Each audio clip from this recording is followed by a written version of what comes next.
আসসালামু আলাইকুম, আশা করি সকলে ভালো আছেন। তো আজ ভোরবেলা উঠে আমি আমার জমির পাশে গিয়েছিলাম। তো জমির পাশে গিয়ে দেখি এগুলো হচ্ছে নামকলা দুর্বল প্রজাতির এই ফলগুলো পানি ফল বলা হয়, এবং এই পানি ফল কিন্তু এখন পর্যায়ে খুব রুচিকর, কেননা এই ফলগুলো সহজে পাওয়া যায় না। যেহেতু আমার জমির পাশে একটা জমি ছিল, এই জমিতে তারা কীটনাশক ব্যবহার করে না, এবং এই জমিতে এই ফলগুলো পাই, এবং আমি এইগুলোকে নিয়ে আসি। এবং তার পাশে কিন্তু আমাদের জাতীয় ফুল, যাকে আমরা শাপলা বলি, শাপলা রয়েছে, এবং শাপলার মধ্যে একটি ফল হয় বেডা, এটি রয়েছে।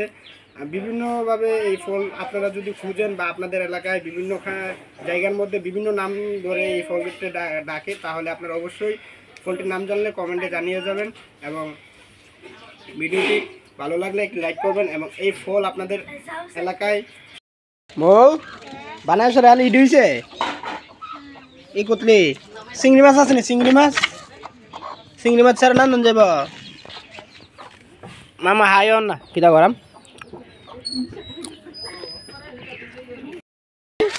ফুলডি আইছি না, ফুলডি বেড হইল না, ইডিও দাইবা চিংড়ি মাছ জাতীয় ফুল শাপলা, চিংড়ি মাছ ইলিশ হাইবা। আরে চিংড়ি মাছ ইলিশ দিলে ভুলে থাকা জাতীয় মাছ ইলিশ দিয়ে আইবা। জাতীয় বল শাপলা কইলে না বালা 1600 টাকা কেজি, 2000 টাকা কেজি না দাও। শাপলা দিয়ে ডিম বানাইছি। এটা দেই দিই। কোয়েল পাখি ও বাগনি কি দেখো, আয়া নো নো মামা নো আইবা নে এনে